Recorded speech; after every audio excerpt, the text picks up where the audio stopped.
evening, good afternoon. I'm Terri Wisdom, and this is Harlem Network News. And Harlem Network News is really dedicated to assuring that Harlem and the Harlems of the world are informed, engaged, and called to action. Knowledge is power, particularly at such a time as this, when mainstream media really doesn't cover a lot of our events and people are ill-informed. We have to say, is the media the message, or is the message the media? Very, very critical.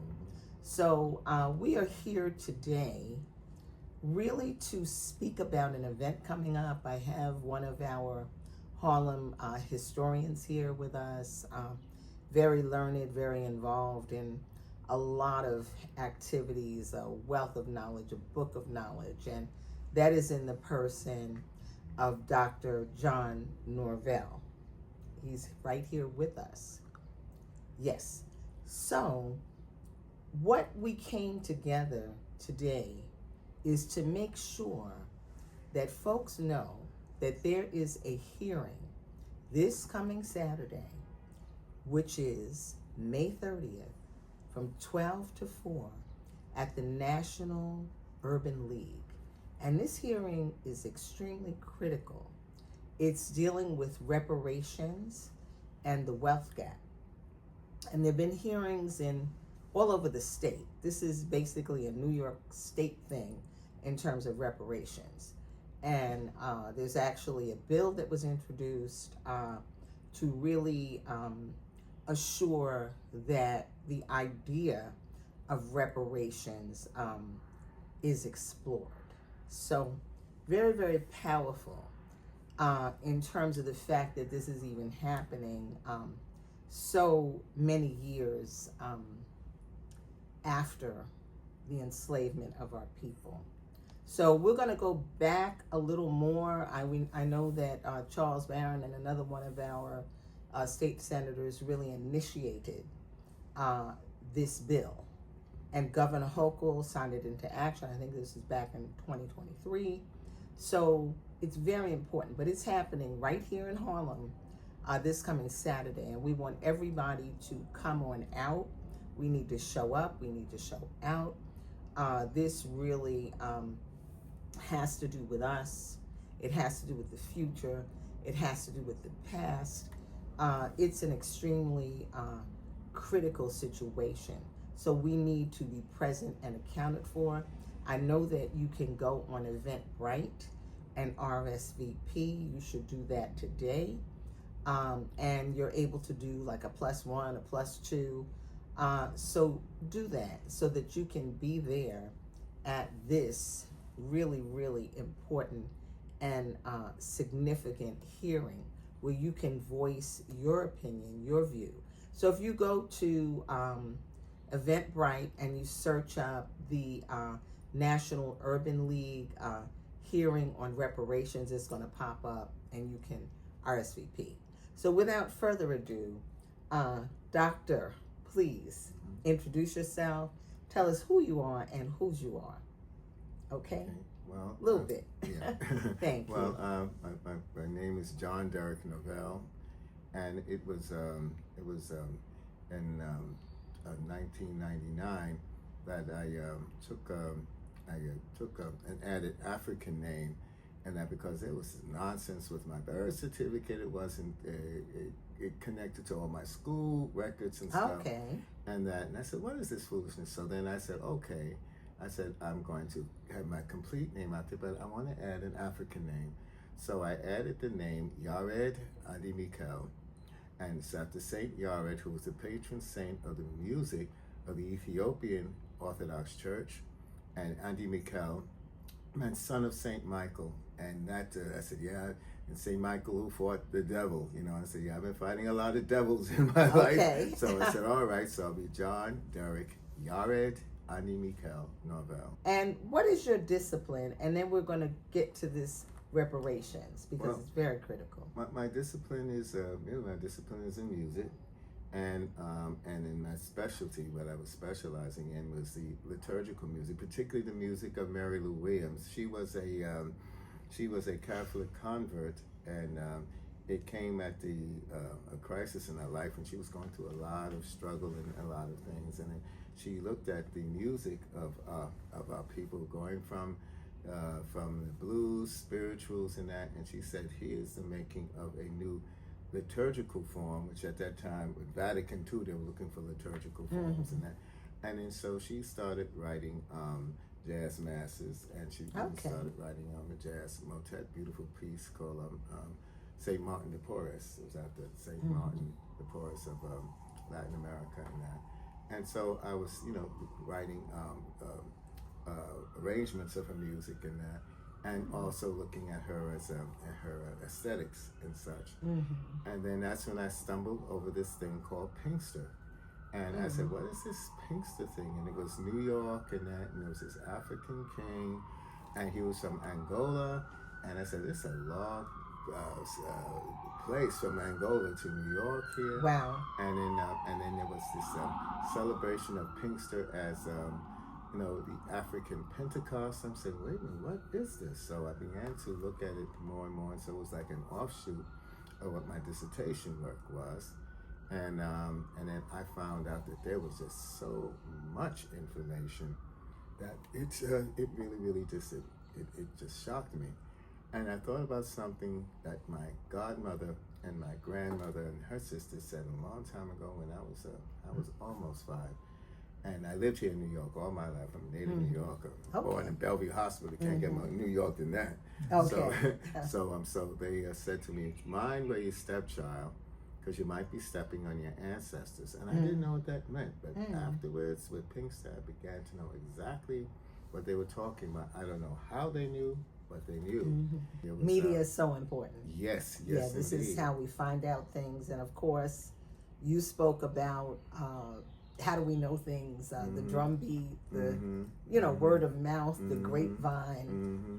This is critical for us. So you're speaking about Pinkster, which was a celebration that just happened at the African Burial Ground this past Saturday. I know you were very involved, and as a historian, you have spent a lifetime just researching all of these critical things of our history. And one of the things that as we are going to this hearing on reparations, we must understand that there were more enslaved people in New York State than in even South Carolina or wherever. We had enslaved people here. And we have the burial ground, it's downtown, a lot of different aspects of this. But for you, why is reparations important? What is reparations? Because a lot of our people, as I do the media and the journalism, I want to make sure that everyone is informed and aware. So we don't want to just pass over and assume that people know what this is. To you, what is reparations? Well, the emphasis on reparations is that it should be on repairing the injury, repairing the hurt over centuries. This year is very important because it's the 400th anniversary of the Black community of New York and of its celebration of Pinkster, the Dutch would call Pinkster, which was Pentecost. It was an African Pentecost. It was brought over by the 11 Congolese and Angolans in 1626. And they were a unique community in this empire because they were a Catholic community of indigenous people, Bantu people who were Bantu Catholics, Bantu Roman Catholics from a church that was established before Columbus set sail. Wow. And so they came before Columbus. That's right. And so what they did was they established what was known as the Inkisi Catechism, and that was by the Emperor Alfonso the Good, as he was known in history. And so they came with that with them to this land of New Amsterdam that was Calvinist, and Calvinists never liked Catholics too much, so already there was a problem there. Right. But they elected at Pentecost, or Pinkster time, they elected a king that would represent them against the Dutch, because they were used to the emperor and the Manicongo, the emperor, the Manicongo, and the people that were the vassals under the king, the Angolans, which meant the highborn. Mm-hmm. And so they elected a highborn to represent them against the Dutch, and he fought for them. So that's the way it was. So the Africans that were here and here, because from that they had to build the wall because they were fighting against the Lenape, whom they cheated, because the Lenape never sold their land for $24 worth of glass junk. Okay. And for one thing, they had a trading post, and the trading post was established by another African named Jan Rodriguez, and he knew everything about their land. And Jan Rodriguez was from Hispaniola, and he in fact he was the first of when Spain began to deal with African captives. He was not in the bottom of the slave ship. Slavery began in the Americas with Columbus and his son, 1502. There's so much as we continue to dig deep. Mm-hmm. So you shared a bit about what reparations is, and we know that there was so many atrocities that happened to the African enslaved people as they came across the water, as they came across the experience, the Mayafa. And it's a very powerful thing, because some of these factoids are really just being common knowledge today. And as you said, the older folks knew, and they may have said it in different ways, but they knew, innately, they knew of this experience. So it's very interesting that more enslaved people were dropped off in the South Americas than in North America. So it's a atrocity that scanned continents. And reparations is not a new concept. Right. In the World War II times, which is our recent times, there were reparations for the Jewish people. And a lot of people don't know. I have a friend whose husband is Dutch, from Holland, and he lost his parents, and it was more of an Anne Frank story that he and his sister stayed over the baker's house in the attic, and literally he, until his death, was receiving reparations like we would receive Social Security. And it was a big lump sum check. People don't understand that this actually happened. We also understand that the Japanese, during World War II, who were taken from their homes and put in these encampments, they received reparations as well. So it's not a far-fetched thing for Africans who were enslaved, who were enslaved in this country for so many years, to ask for reparations. What are your thoughts? Because here we are in the state of New York. Well, see, it's this thing of I feel of a cover-up, that they don't want to realize the history that was there and the history behind this. Now, you mentioned the Japanese that were held in these detention centers. There were also the Aleutian people in Alaska that were also held, and their homes and even their churches were stripped. They were Russian Orthodox in that. And there was no reason for that. So it was, I think... it was more than the Japanese that were held. Yes. So here it is, this cover-up, and what angers me is that you get to the stereotypes of, slavery was down south, but the north, it wasn't slavery in that. But New York was the real center of it all. Remember, New York had the New York Stock Exchange. The stock exchange held the purse strings on everything that was there in all those slave regions down south and the rest. The slavocracy was controlled by Wall Street. And if anybody wants to go down, take the number one IRT line, go to South Ferry and Bowling Green, the last of the number one stops. You'll see the station there. There's a gigantic lithograph that covers the whole station round. And it is the Cotton Exchange that was in New York, just a block south of Wall Street. And you see on it, it was dated 1871, so the Cotton Exchange was still in operation, even though the Civil War had ended. Okay. And so it was a major enterprise. You know. So we're getting a clear understanding of what was happening here. Now the reparations that we're having the hearings for in New York State. There've been hearings all around. I know there was one in Queens. I know recently you attended one in Staten Island.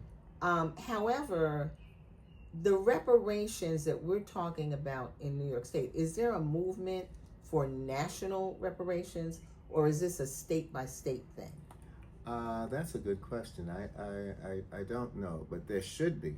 There should be. And see, this is the basis for that, because I think every community in the country needs to look at their early history, the colonial period, and the period when this nation became a nation, and that also includes the territories. This country is still an imperialistic nation, and so that means the territories of the Virgin Islands, Guam, Puerto Rico, I'm forgetting some of the others, but Samoa, and that all of them need to look at those periods of time when they were also suffering from the issues of discrimination because of something as ridiculous as skin color or the way a person looked. Then we want a curriculum in the schools downstate in New York here with the Department of Education and also upstate with the regents, and that for there to be a Pinkston curriculum that will be included in as part of social studies or in the schools and that. And it should be that unless there is a knowledge of that history, then there shouldn't be any graduation of those students until they have a knowledge of that history. Our ancestors came in the bottom of a slave ship. They were cut from kin, from loved ones, from the rest of it. And so how do you deal with that? How do you deal with 400 years, really, of just deprivation, even in the city of New York? Like I said, I was born here in New York. I grew up in Harlem. I grew up in back of the Apollo. I've seen a lot of things. I've seen some happy things, but I've seen a lot of tragedy, a lot of struggle, a lot of suffering even within my own family. And so what do you do about that? It's about repairing the injury, and even to just deal with, is this black reparations or African reparations? That is still dealing with a sort of racial aspect that just that overrides the thing of people suffering. We had some horrible slave revolts in New York. When I mean horrible how they were put down by the British. The British were horrible. They took away the land grants that were given to these Africans, and they put in place slavery in durante vita, which meant slavery for the rest of your life and for your children also. And so there was a near riot then, and they had to call the constables to move the people away. But because of that, that was the beginning of a couple of very horrific slave revolts. The one slave revolt is in the 1720s. A lot of it, I brought a lot of books here. And this book is The Hidden History of New York. And this book tells you about a guide for black folks, and it tells you about the horrific riot that was there in the 1720s. But I also want to make sure that as we speak about reparations, this is not that we are some people that are takers and all this stuff happened to us, and that's why we should get reparations. We are also the people who built this country with no financial reward. Exactly. We built this country on our back. Everything that you look at, we cleaned, we served, we made, and we also were innovators, because that is who we are. If we look at a Dr. Frances Cresswell thing and her ISIS papers, we understand who we are as a people. So even though we were here and enslaved, we still created much. We invented much. So for all of those reasons, for the suffering And once again, the wealth gap, which continues to this day. And then, of course, the separate but not equal education that continues right here in Harlem 50 years after all of the decrees for separate but not equal education. So we have a lot to address in this process. But in my opinion, in a Harlem Network News opinion, because we represent the people, it is very, very, very clear to me that there should be no debate about this. Right. There's hearings, and then the next thing to happen should be a state of action. Yes. Because we as a people have made a way out of no way. Even in the songs of Beyonce, we've taken, lemons and made lemonade.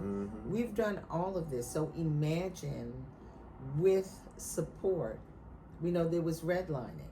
So much to talk about. I was just even looking up Seneca Village. That's a whole other story. Yes, and it says Seneca Village formed in approximately 1825.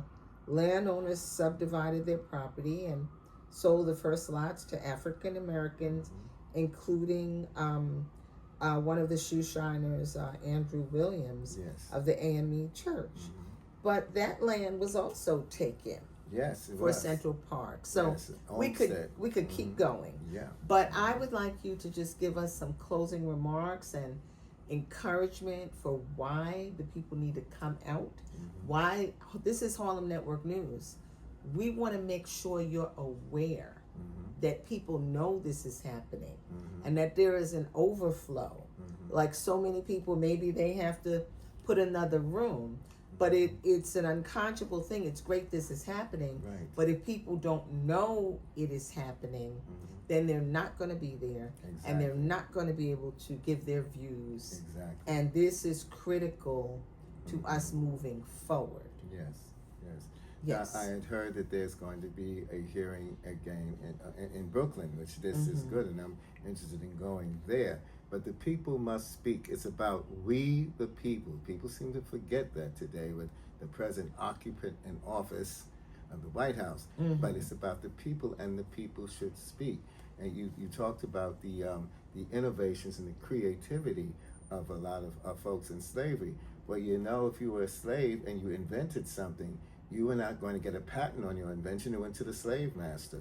The cotton gin, for instance, they said Whitney, Eli Whitney with the cotton gin, but the cotton gin was invented by a slave to make the work easier. But do you think they were going to give him a patent? Absolutely not. Menlo Park in New Jersey, Ed Edison, he's credited with, all the inventions and that, but there were black men that worked with Edison to invent the phonograph, to invent the electric light, to invent many of these things, and they were not given the credit that they should be given. I'm Terri Wisdom. This is Harlem Network News, and I'm very, very grateful to sit here with Dr. Norvell. It's been quite a enlightening experience, and we are looking to do more with Dr. Norvell, who is a walking, I would say, source of information, of history. And we want us as a people to know our history. Once again, knowledge is power. In the words of Marcus Messiah Garvey, up ye mighty race, and forward ever and backward never. So that's where we're going. We invite you to like. We invite you to subscribe to Harlem Network News on YouTube. We invite you to donate. This is how we can keep going. As our counterpart, Roland Martin always says, bring your eyeballs here. We have to understand the algorithms. We have to understand the advertising platforms. As we are looking at certain channels and thinking they are black owned, Tubi, they are not. Murdoch has made all of his money off of us and the advertising, and we're looking at stuff, and the advertising dollars are not going to a Roland Martin or a Harlem Network News, so we can keep informing you. Right. So these are critical times, and we will be at the reparations hearing. Okay. And I know that you will be there Definitely. too.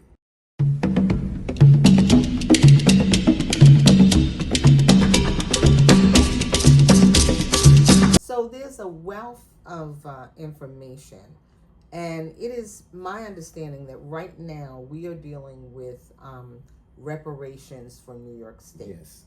And it has not really been enacted into law, but what has been enacted is a legislative action, and that was led by State Senator James Saunders Jr. And at the time, Assemblyman Charles Barron. And then from there, a commission was established. That commission was established on December 19th, 2023. Governor Kathy Hochul, signed this historic legislation. It is Bill S. 1163A, establishing New York State Community Commission on Reparations Remedies. Right. So in these hearings, they're public hearings, we're going to be discussing why reparations, what we think reparations should look like. And this is really coming from the people. And we're also going to be identifying the wealth gap. So would you like to speak to those issues and concerns, and lean in with your historical background, your music background, your life in Harlem background? Where do you think we need to stand on this? Well, we from many fronts. I myself, looking at the education and the scholarly front, and what gets me is two major points. That, as you were saying, there were more slaves in Brooklyn than there were in South Carolina in the beginning, and instead of having hearings that were mostly in northern New York, we need to have the hearings that they should be and well announced to people for all 5 boroughs and such. Plus, Kathy Hochul needs to look under her own feet, because the African burial ground that's there in Albany is there under the state capitol itself without being recognized.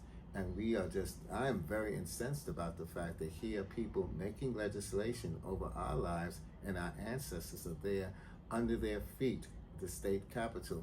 It was built to stop the Pinkster holiday. This Pinkster holiday always involved remembering the dead, remembering the ancestors. And so we want an RFP to build a memorial there on the Capitol grounds, remembering this forgotten burial ground that's been forgotten since 1811. And interesting that you should share that, because I know our former Chancellor David Banks had put into action the Black Studies or African Studies curriculum, for all of New York City. But one of the things I look at, being a media person, the comparative for that is like, let's say you do a film and you basically sell your film to a PBS. And there's a hard sell and there's a soft sell. The hard sell is where every PBS station across the country is mandated to take it. The soft sell is where they have an option to take it. So I believe that at this point, the Black Studies curriculum, the African Studies curriculum, is a soft sell. It's not a hard sell where everybody's mandated to take it. So there are many critical aspects that we're dealing with, but I think, and Harlem Network News is glad to be right here in the midst of it. We are very, very dedicated to getting out the word. We definitely want people to subscribe to our channel, to tell a friend, to donate, to do all those things so we can keep bringing the great information and that knowledge that is power to us. So this is one of the reasons that we're having this conversation with you. because this event is Saturday. Yes. It is Saturday from 12 to 4, and it is right at the New Urban League Center, which is right there on 125th, across from the new Studio Museum. And you can register on Eventbrite. It's kind of right next to Trader Joe's. It's, if you walk east from the State Office building, it's right there, and it's brand new. It's 117 West 125th Street, the 4th floor conference room. And so it's right there. Yeah. So we want an overflow. We want a great turnout. It's very important that we weigh in on this, that voices are heard. We're at the beginning of this. These are conversations, but the next move is to actually put it into action. I know that California has been doing a lot of work with reparations. So especially with New York being a place, New York State, where there were a majority of enslaved people, is very critical that we get on that. And I think it's also very critical that at this conference, they're talking about the wealth gap. They're talking about the disparities, in the wealthiest city in the country. So it is clear, and of the opinion of some, that reparations has got to look like some financial empowerment. And as you said, being an educator and a historian, there's got to be some educational reparations. Yes, indeed. So economic, there are a lot of factoids, whatever the 40 acres and a mule, we never got that. Right. And then as people want to look at, like, okay, how do you decide who gets it? But we must understand, even in this country, that enslavement happened in South America, the Caribbean, and here. So who's here was definitely impacted by it. Yes. Even if you think about it, even if people just got here from Africa, they were impacted because they lost family members. People were snatched, never to know again.